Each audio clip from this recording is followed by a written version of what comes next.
funding comes for the specific line item, you put these things back. There is no such thing as malfeasance or misappropriation, she said. We leave it here. My brother, my sister, Catherine Afeku.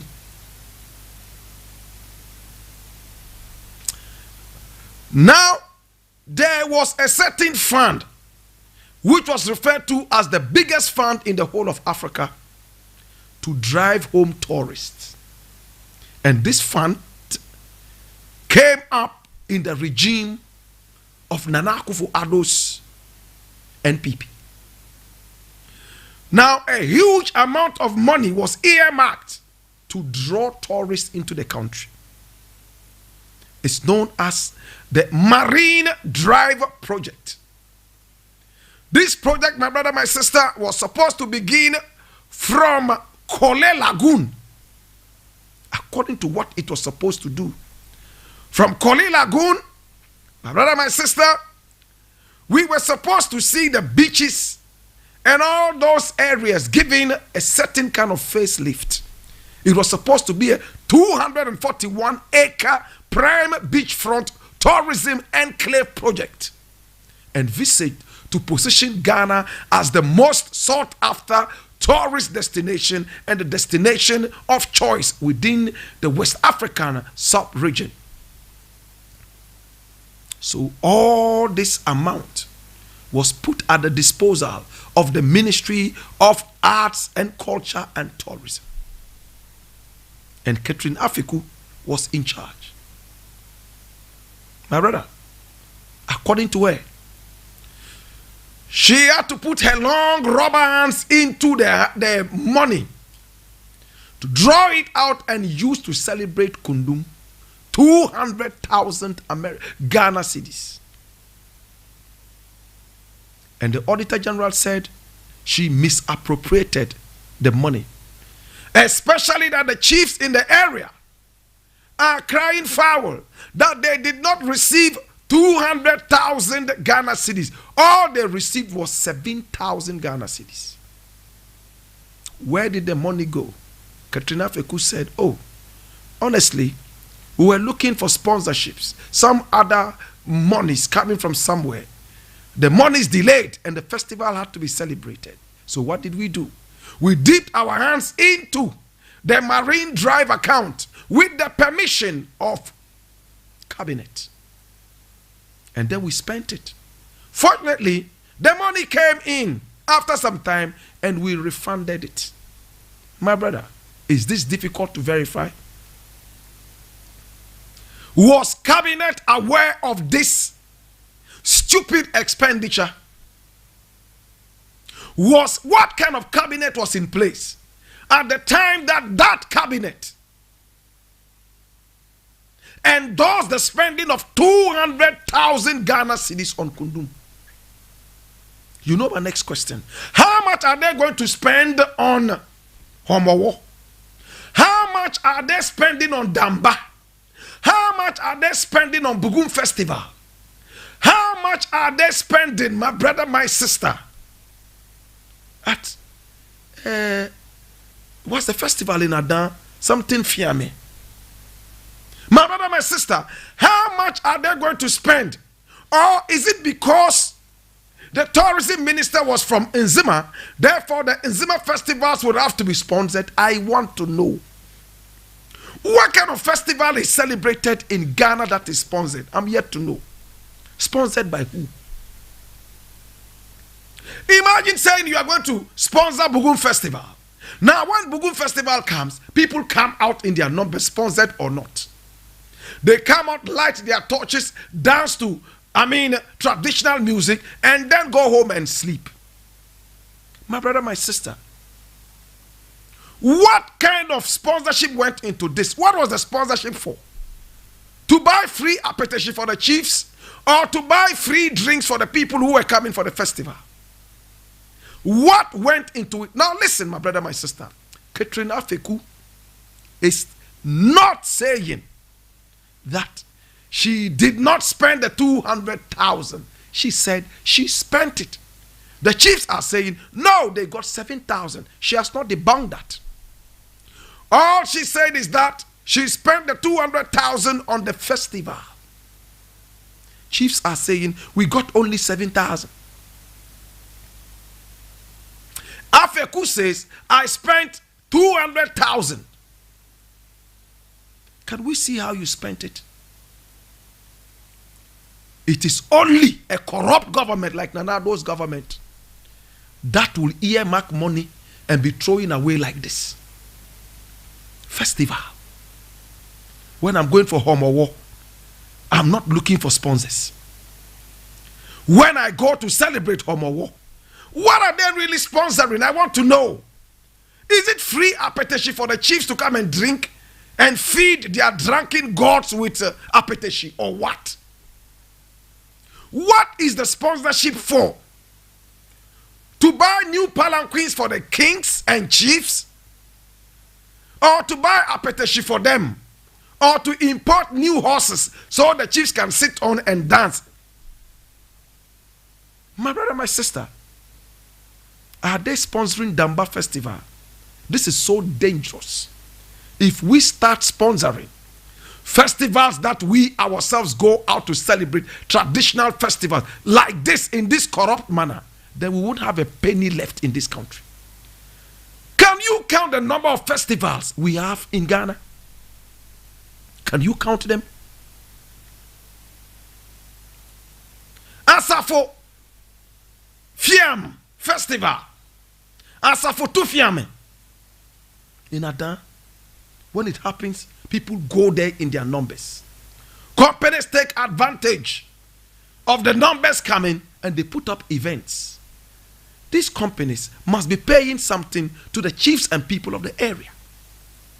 That is enough sponsorship. But if government comes out to say we are taking the taxpayers' money, the randomly and wantonly borrowed money with no sense from the white man to come and give out to the chiefs, what are we doing?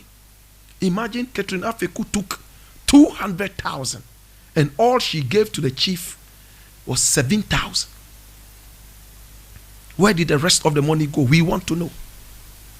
And she still has the mouth to talk. Oh, it was refunded. We have seen that time and again. Any thief who is caught comes out to say, oh, the money has been refunded. You all remember the recent one? No need to go into those things. I am so ashamed. In fact, the name Catherine Afeku is a certain name that so many people doubt. That is a corrupt name. I mean, when you hear people talk about this name, you are like, what's really is happening? Go to the Nzima area. They are all complaining.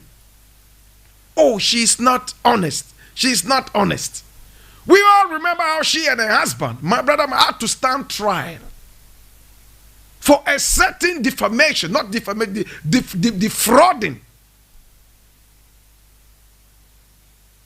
Today, my brother, my sister, the MPP government did not see anything wrong with this. After all, my brother, my sister, is loot and share. So Catherine Afeku came in, and this is what we are hearing. Your own Nzima people. You are growing your fat belly on them. I pray that the Attorney General would go deeper into this. The special prosecutor would go deeper into it, and the Auditor General. Auditor General. Thank you so much. At least we have seen some names that have come out and some kind of malfeasance that will help people stand tall. I also want to add that Auditor General. You know how you got into office. Somebody was kicked out and then you came in. There is a heavy burden on your shoulders to deliver. What you have done, people are watching. You have to do more. If you watch politics and slump, you would be paid in the right space. My brother, my sister, I leave this one here and I want to tackle the next one. Yes. This one is coming from Peace FM Online and it's interesting. It says, when was this one? published today, 26 August 2021. It says, Dr. Owusu Afriyie-Akoto, honored by leadership of NPP constituency officers. Dr.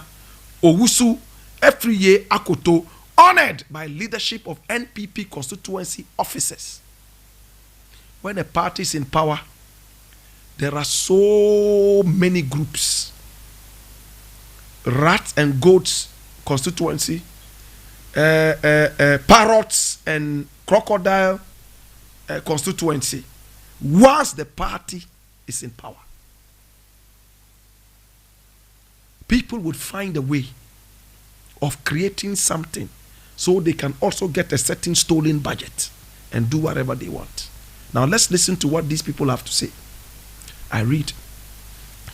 The national executives of the ruling New Patriotic Party NPP constituency officers welfare on Wednesday, that's yesterday, 11th August 2021, paid a courtesy call on Dr. Owusu Afriyie-Akoto, Minister for Food and Agriculture, at his office at the Ministry of Food and Agriculture to present a citation for being a distinguished patriot to the party and the country as a whole. Listen, a distinguished patriot. Dr. Afriyie is a distinguished patriot. In the eyes of the NPP, he is a distinguished patriot.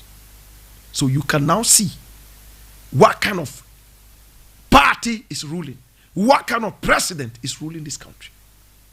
Dr. Afriyie, this arrogant man, arrogant beyond measure. You can't talk to me like this. I am older than you, even my son is older than you, even though I don't know your age. Listen, even though I don't know your age, my son is older than you. You are speaking to somebody on the phone. You already judged that your son is older than this person because you are the oldest man on earth. You can't talk to me like this because of politics. Listen to how you are talking to me. So arrogant. All arrogant people in power. The same old lying man came out and told the whole world that plantain is so cheap. How many fingers? 3 fingers, 2 cedis, 3 cedis, 4 cedis, 5 cedis. You get a bunch of plantain because food is so cheap. Some years back, you couldn't buy anything. Now people can easily buy plantain because food is so cheap. And we questioned, how come you say food is so cheap? We wished, is it really cheap? Then you get angry. A few weeks down the line, you recoil like a tortoise into your shell. And all you are saying is that, oh, they're planting for jobs. Donkeys are carrying fertilizer that has been subsidized for farmers in Ghana, all the way to Burkina Faso and other places. And when you meet the donkeys, you cannot question them because the people have trained the donkeys to carry the cement, I beg your pardon, the fertilizer all the way to Burkina Faso unmanned. And when you meet the donkeys, you cannot question them. Listen to the excuse. Because the fertilizer is carried all the way to Burkina Faso, the planting for jobs is suffering. Number 2, food is also smuggled from Ghana to some other places, maybe exported, maybe just carried in there, smuggled. And because of that, food is now very, very expensive in this country. A failed minister can say anything to save his face. These days he's been so quiet, so arrogant, so arrogant, so arrogant, planting for jobs. Only 2 months back, you told us that food was so cheap in Ghana. With 2 Ghana cedis, 3 Ghana cedis, 4 Ghana cedis, 5, you get a whole big bunch of plantains. Today, 1 finger of plantain. My brother, my sister, for Kelewele, the amount of money you would pay, you will look for this minister. They do politics with everything. Now you are blaming it on donkeys that are carrying fertilizer to Burkina Faso. How food is smuggled all the way from Ghana to Burkina Faso. So what do? Smuggling. What have you put in place? Donkeys that are carrying fertilizers. What have you done to make your borders stand strong? It means you have porous borders. In these times of the COVID-19, your borders are so porous that even animals can cross by heart. As for human beings, it's even worse. And a group has gone to give him a citation that you are what? A distinguished patriot to the party and to the country as a whole. Remember, his father was Bafo Yakoto. How many of you remember Bafo Yakoto? The separatist. Bafo Yakoto was this man's father. You all remember that history. There were those who wanted to break away from the rest of Ghana. The Akans wanted to break away, led by Bafo Yakoto and the rest. Today the Voltaireans say they want to break away and you are crying. Bafo Yakoto, this was their sign. Say, yes, like this. This was their sign, like this. Yes, yes. That's his son. These people don't mean well for this country. They are full of lies and malice. I'll leave it here. My brother, my sister, let's tackle the next thing. And this is also very interesting. It's coming from City Newsroom. And it's about the chief imam. The chief imam has gone to donate 50,000 Ghana cedis to for the construction of the National Cathedral. I read. And this was also published today, written by one Ernest Ahinfo. Chief Imam donates 50,000 Ghana cedis towards the construction of National Cathedral. And I read. The National Chief Imam of Ghana, Sheikh Osmanu Nuhu Sharubutu, has donated 50,000 Ghana cedis towards the construction of the National Cathedral. The Chief Imam made the announcement when the chairman and members of the Board of Trustees of the National Cathedral paid a courtesy call on him to congratulate him on the successful completion of the National Mosque today, Thursday, August 26, 2021. You hear? I'll look at it in two different ways. The people came, my brother, my sister, to congratulate the chief imam. Oh, the mosque is done. How was the mosque done? The mosque was, in fact, sponsored through a Turkish fund. People from Turkey came over to Ghana, or people from Ghana went to Turkey and negotiated the building of a mosque here, fully funded by Turkey. And it was done. Now people go to congratulate the chief imam, and chief imam donates 50,000 Ghana cedis for the construction of a cathedral. I look at it in two ways. Now this is a chief imam, my brother, my sister, who believes in freedom of worship. He's a chief imam who does not mind walking into the church, sitting for a service, and he walks away. I respect this man. This is a chief imam who would allow Christians to walk into the mosque and sit down as well and listen to him. He's a chief imam who believes that, hey, freedom of worship, religion should not separate us. Now, if there is something that is Christian that is going on that I can support, why not? I will support. My brother, because of that, he has gained a lot of respect in the eyes of the Christian world. They go to him, meet with him, and even donate to him. Now I want to ask, If the chief imam has supported the building of a cathedral, would you be angry? I'm sure you wouldn't be. He has demonstrated that energy time and again. Our worry was that we did not want national money, our tax money, money that was meant for Ghana, to be used to build some useless cathedral when we need hospitals and all those things to be able to better our lives. That notwithstanding, the 50,000, is it from Chief Imam's pocket? Did he donate that personally from him? Or did he pull it out of some fund meant for the Chief Imam's office? I want to know. Is it from the Chief Imam's private pocket? Or he took it out of a certain fund? I want to know. Then when we know, we will be able to progress. There are a lot of Muslims who are very, very intolerant. When the Chief Imam starts going to the church to meet other people, they have a problem. Why should a Muslim go to a church? When Christians come to visit the Chief Imam and he takes them to the mosque, they are angry. They need to perform ablution. They need to do this. They need to do that. How can they just walk into the mosque like that? Yes. My brother, my sister, the Chief Imam has demonstrated enough energy, enough love, and enough tolerance at where he's sitting. My worry, my question, that money, is it from the Chief Imam's private pocket? Or is it from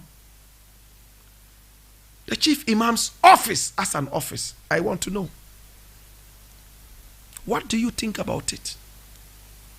Do you think that the Chief Imam should have or shouldn't have? That's why I said I'm looking at it in two folds. As a man who supports tolerance and freedom of worship, that is something that is unique, that he's done before and is doing. But on hindsight, think about it. Your morals. Would you support a cathedral when children are still walking? I want to see the Chief Imam donate 10,000 cedis to children at Binduri who are wading through waters to go to school. I want to see the Chief Imam donate 20,000 Ghana cedis to mothers who are giving birth on the floor, the hospital. I want to see the Chief Imam donate money to orphans who do not even have any school to go to because where they live, there's no school. Two folds.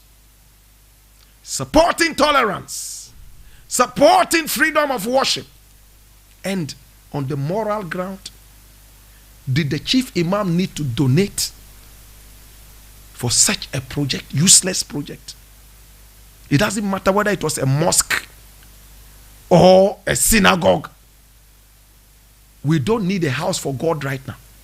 If I was the Turkish people, I wouldn't even have built that mosque. You know what I would do? I would rather build hospitals and schools and name them after the heroes of Islam.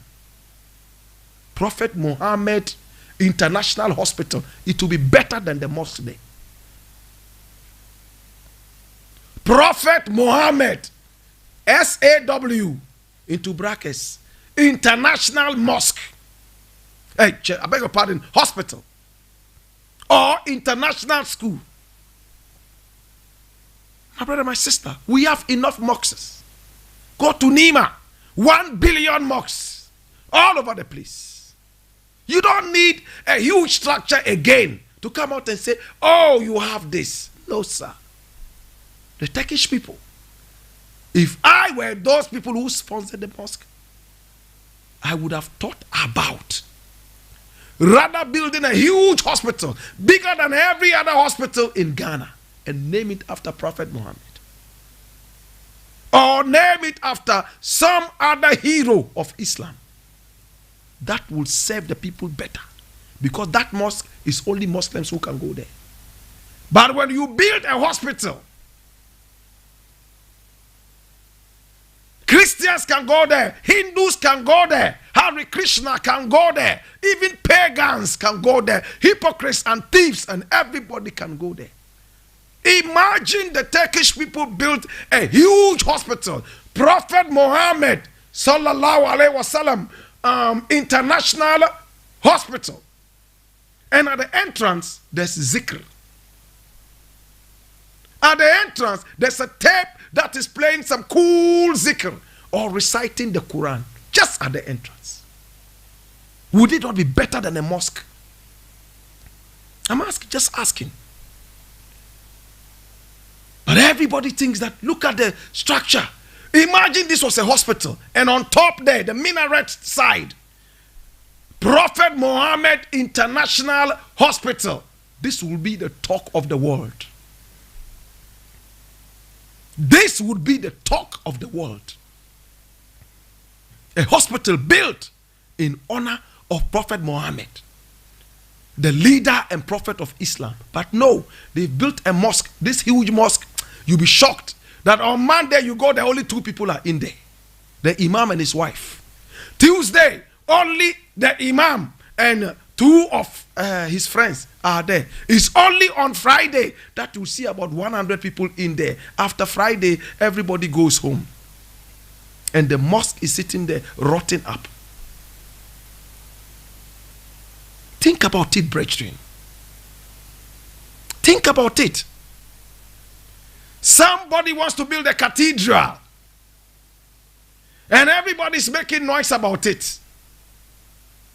But another man has been able to get sponsorship to build such a huge mosque at a time that our women, a lot of who are Muslims, the Zongos are the most deprived, my brother, my sister, in the whole Ghana. And the Zongos have the highest birth rates in the whole country. Other people outside the Zongo, maybe 1 woman to 1 child, but go to the Zongo, 1 woman, 15 children. 1 Alaji has 5 wives, and each one of them has 25 children. 25 times 5 is what, my brother? So when you go to the hospitals, it is the Muslims who are dying. The mothers are giving birth on the floor. And when a Muslim woman in our Zongo here is going to give birth, triplets. The Alajis are so fertile. Once they fire one, hey, 4 children at a go. Hey, go to the hospitals. Fatima Mansuru, Hajia Fati Zainab, Mahmudu Abubakar. These are the names you will see lying on the floor. Because the other ones, they go to the private hospitals.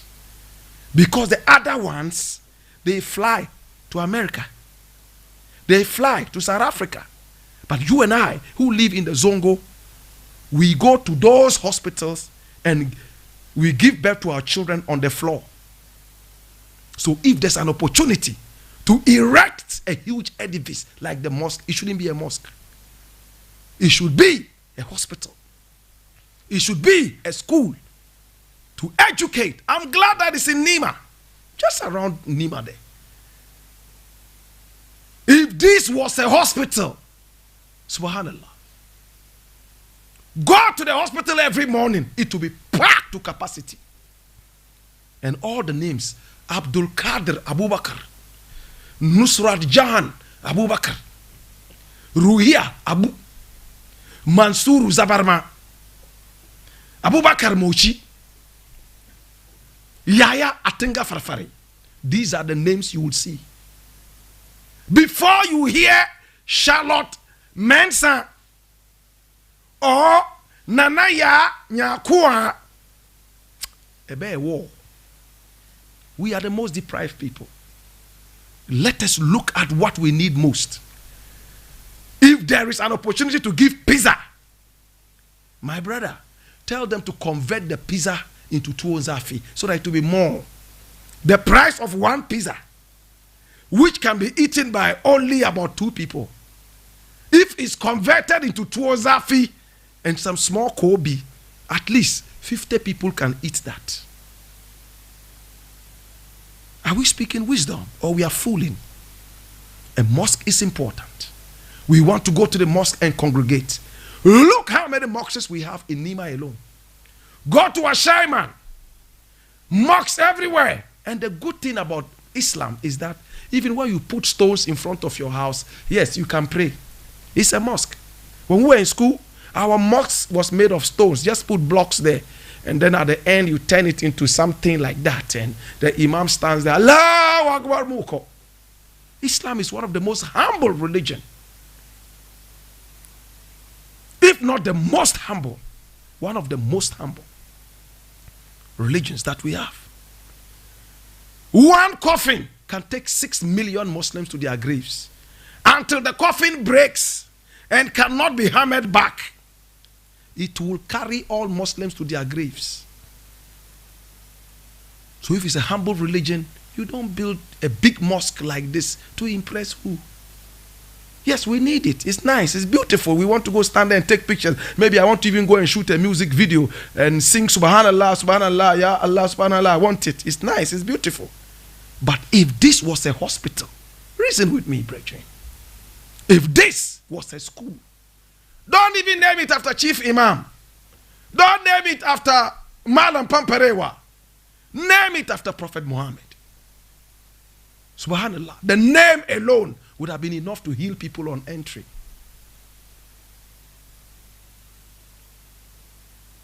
They are building a big mosque. All Muslims are quiet. Cathedral. All Muslims rise against it. What is good for the goose must be good for the gander. So, I've mentioned two things. Good that Chief Imam has demonstrated enough tolerance to have a church that he might never pray in. But on hindsight, our morals, moral judgment, do we need such a huge edifice? Do we need it? And I hear people boasting, it's the best in the whole of West Africa. So which one is your best hospital? Which one? The one that dead people are getting rotten in morgues? The morgue is so full up that they put dead bodies on the floor. When the mortuary man comes to lift the dead body, it's rotting already and the skin is getting stuck to the ground. Pregnant women are giving birth on the floor. Children are lying on the floor crying. Nah, nah. They go into the hospital with one sickness, come out with 600 other sicknesses. Then you build a mosque. If Prophet Muhammad was alive, he would lash all those guys who perpetrated the building of the mosque. He would say, yes, we need a mosque. But yet, here, and sana dia efata. I seal it. I finished with it. I leave it here. Now I'm going to look at another thing, and that is also concerning Muslims. And this one was published today, 26 August 2021. It says, Hajj Board urges prospective pilgrims to vaccinate against COVID-19. The Ghana Hajj Board has urged Muslims and prospective pilgrims to get the COVID-19 jab in preparation for next year's pilgrimage to Mecca. The chairman of the Hajj Board, Sheikh Ibrahim Kujokwe, also entreated Muslims to disregard fake news reports suggesting that special vaccines would be provided exclusively to prospective Hajj pilgrims. I'll leave it here. You see, this is quite misleading. When you check it out, in fact, I went to try. I want to go to Mecca, and it's by force that you take a jab. Now they are making it look like, they're just urging you, they're just encouraging you. No, there's nothing like that. You have no choice.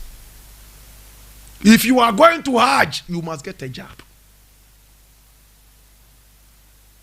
Yes, that's what it is.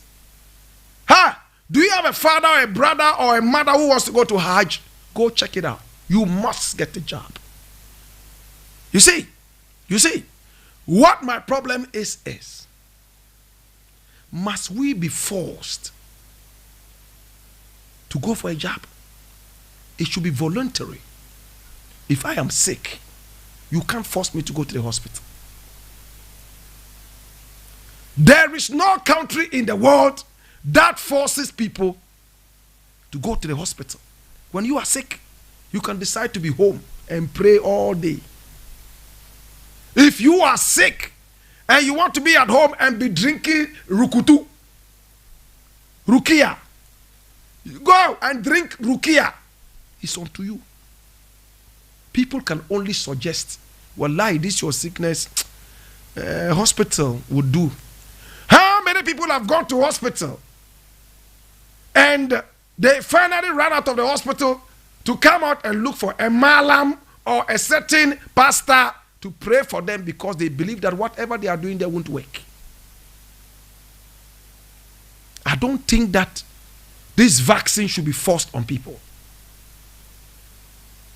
And I would not encourage you, my brother, my sister, to allow yourself to be forced to take any vaccine.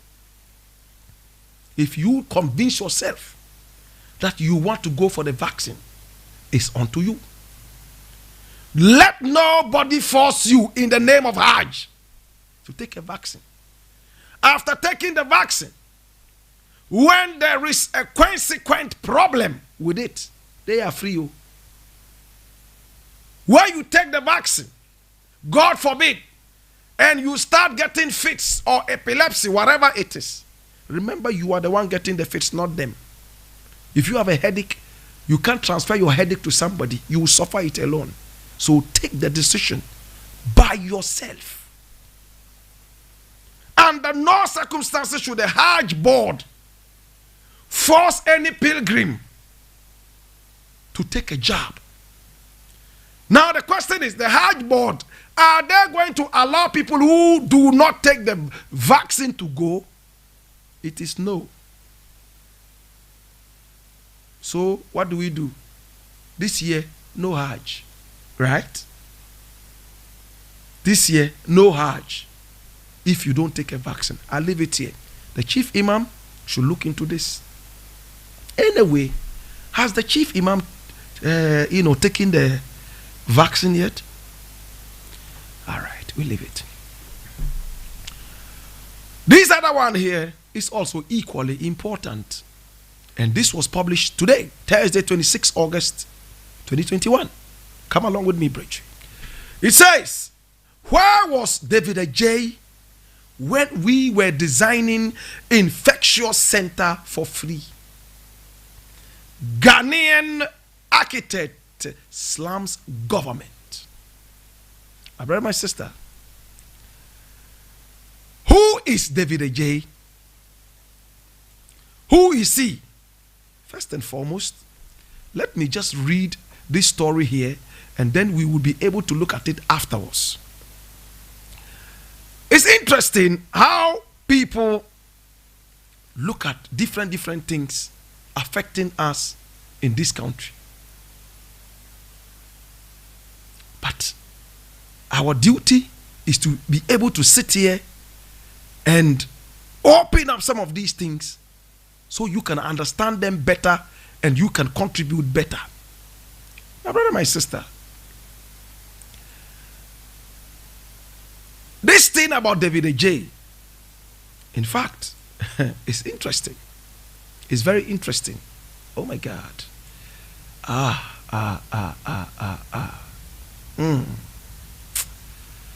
my God. Listen, David J, I beg your pardon, say David J. He's a knight. He's been knighted. Do you know what it means to be knighted?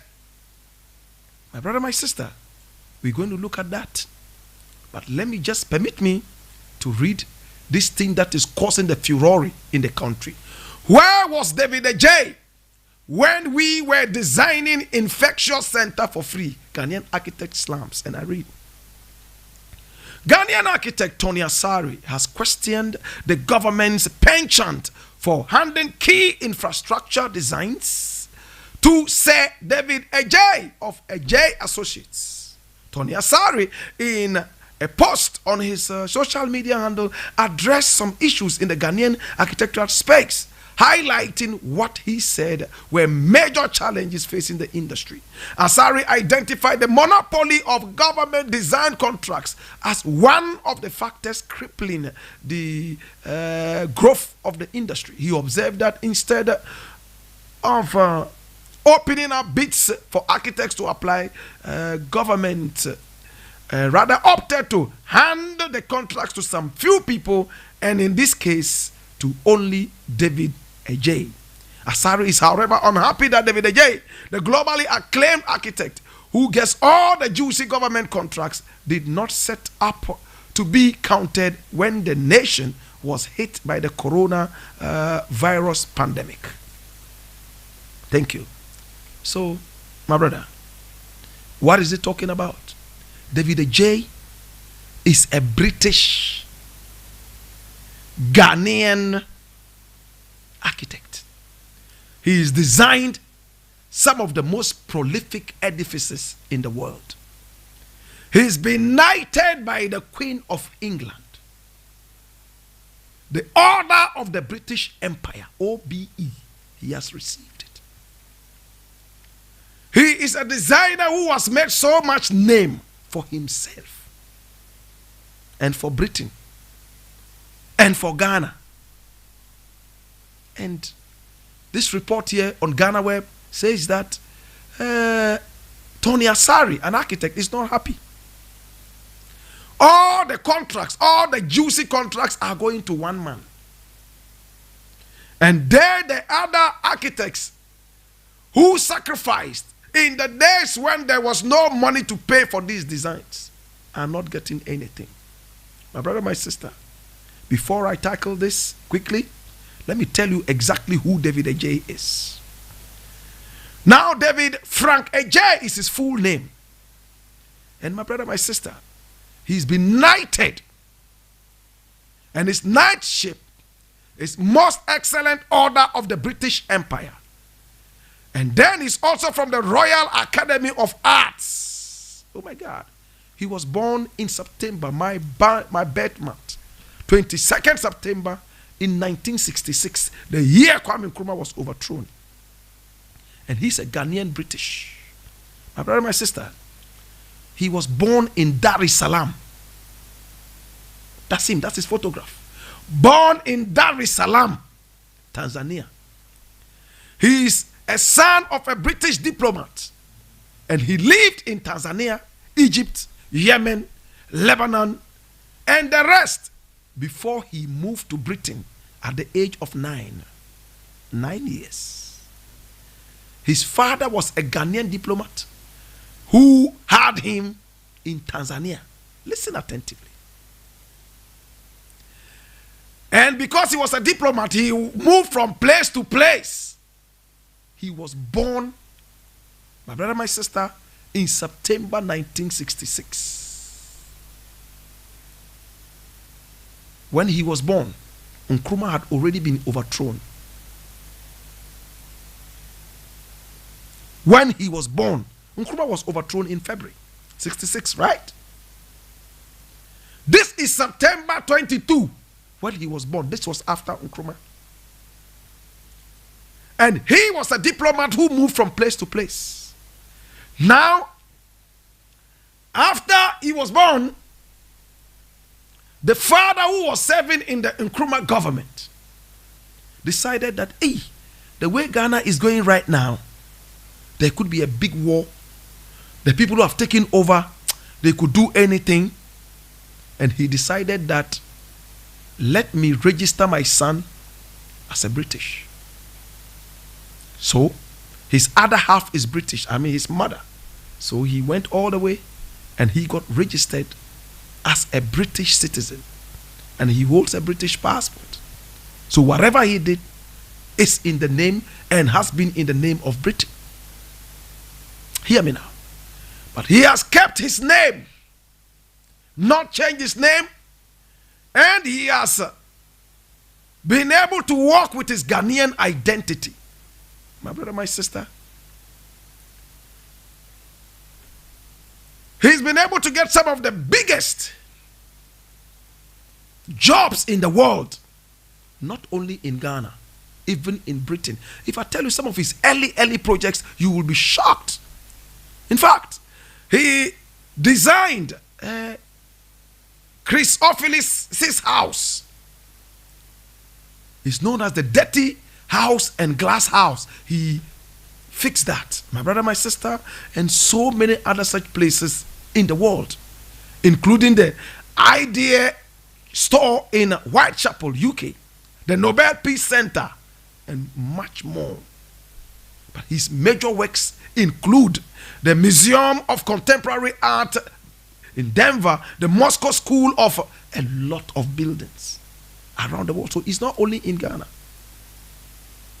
For me, it will be a huge pride to have an accomplished guy like this to design some of our wonderful things. That notwithstanding, it should not be monopolized. This is the first time we are having a J here designing one or two things. All these years you were those designing. All these years you were doing this. It is time. Look at some of the designs. Wonderful, crazy designs. Let's give him an opportunity to also come and do some of our major work. Some. He's done 2 so far. And there's a big fight already. How has he monopolized it when he's done only 2? How many have the other people done? I don't want to use some of the other words. I understand what Tony Asari is saying, but it is too early to say that AJ has monopolized it. It's just 2 projects. Albeit one of them is supposed to be 111 hospitals. My brother, my sister, let's give some of our people the chance to return home properly and help us with their minds as well. In fact, Tony Asari says the man is a great mind, yes. But his problem is that he should not monopolize government contracts. But again, after saying this, did they go through the proper procurement laws? You are supposed to advertise so that other architects can come with their CVs. Then you go through proper procurement and pick up the right people. But when you just earmark one person and pick him up and say, come do this, you two come do this, we might have a big problem. You see? So we are tackling this in a very wide spectrum. I support AJ. I hear he's been paid how many millions so far? I don't look at his money. I'm looking at his brain and I'm looking at the work. Do we have his kind of qualification? Do we have his kind of exposure? Do we have his kind of name? It is too early to say that he's monopolizing this. Again, please, procurement. Let's deal with the procurement properly. Did they just pick him up and say, oh, okay, you do it because the Queen of England has knighted you and you've built something for Yugoslavia, Czech Republic, and all those places? It will be of some great prestige to us to have one of the best architects in the world. One of the best architects in the universe. At least do 2 projects for us. After 2 projects, then we can now start saying that, oh, it's being monopolized. For now, Tony Asari, I understand you. I know how you are hurting, but let him enjoy the fruits of his brain. All this while, you were doing it. Now he has come. Give him 1 or 2 shots, and then let's see what happens. Again, procurement. Deal with the procurement. Tony Asari's case is very strong in some sectors where only government contractors get the job.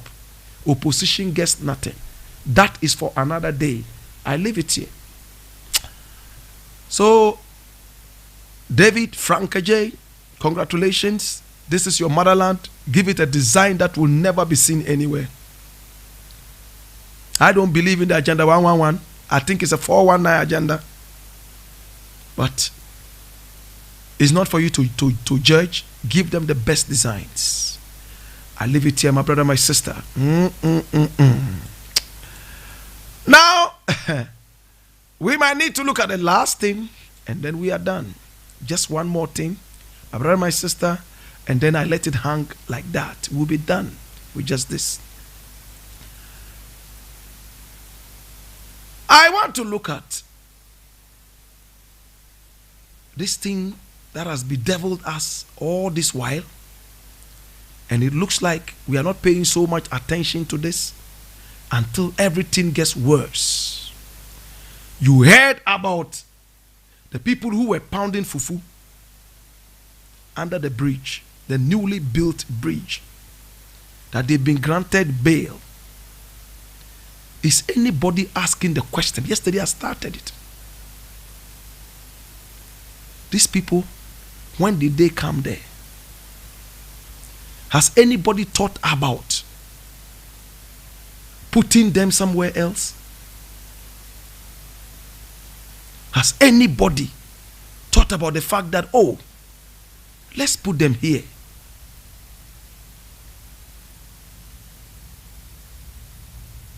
Let's relocate them.